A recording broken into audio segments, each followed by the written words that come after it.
Pag-uusapan pa natin ang community pantries kasama si Mobile Journal Ivan Tarinque. Parang pandemic, Ivan, ano? Okay. Anong oras nagsisimula yung pantry? At saka kahit sino ba, welcome dito. Tama ka dyan, no, Pops J. Parang nga nag-comeback yung mga community pantries natin ngayon. Pero sila, Pops J, ito is, nag-start sila usually 3 p.m.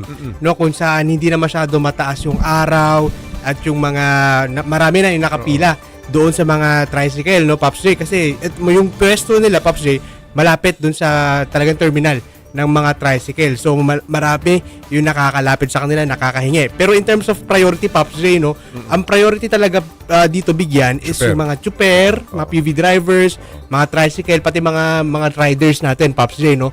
So pwede silang lumapit dito, makakuha ng mga itong mga gulay, pero nakadepende daw kasi yan dun sa magdo-donate. O, banggit mo yung gulay. Ano ba usually, aside from vegetables, ano pa yung pinamimigay dyan sa mga pantry? Kadalasan, Pops J, tinapay.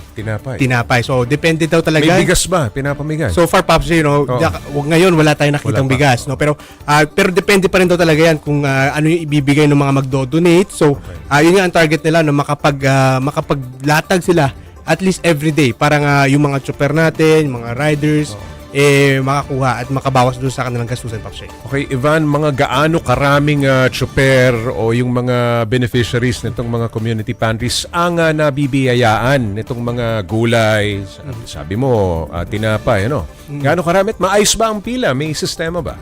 Actually, Pops J, no, nakapila talaga sila. Okay. Lahat. So, isa-isa yung kuha, pero yung iba kasi talagang hindi mapigilan, no? Lumalapit, kumukuha. So, nakadepende yung, Pops J, kung gaano karami. Kasi ang siste talaga is kunin mo lang kung ano yung kaya mong kunin.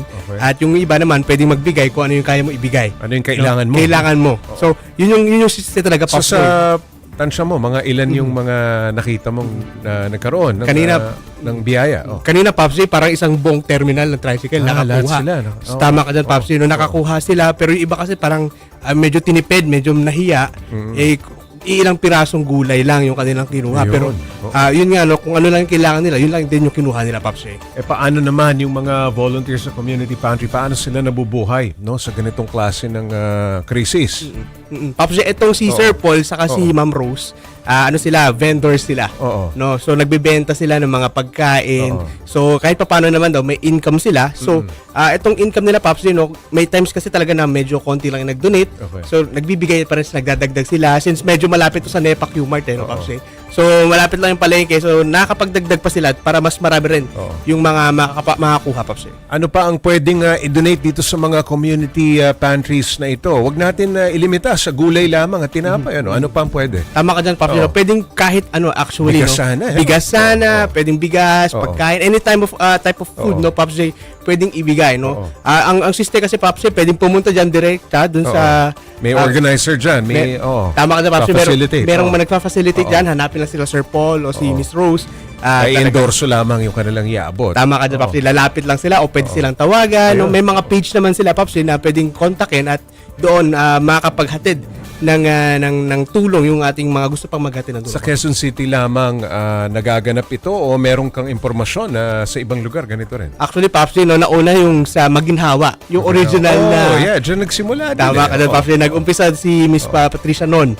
No, siya yung so, ang pwesto nito doon mismo sa Maginhawa rin? Ito, Pops J, medyo, nasa Cubao area to. Cubao area. Cubao area to. Okay. So, medyo malayo sila pero within QC. Correct. So, pero same concept, same no? System. Bayanihan, tulong yung kapwa, yung ganun yung sistema, Pops J. Alright, maraming salamat, Mobile Journal Ivan Tarinque.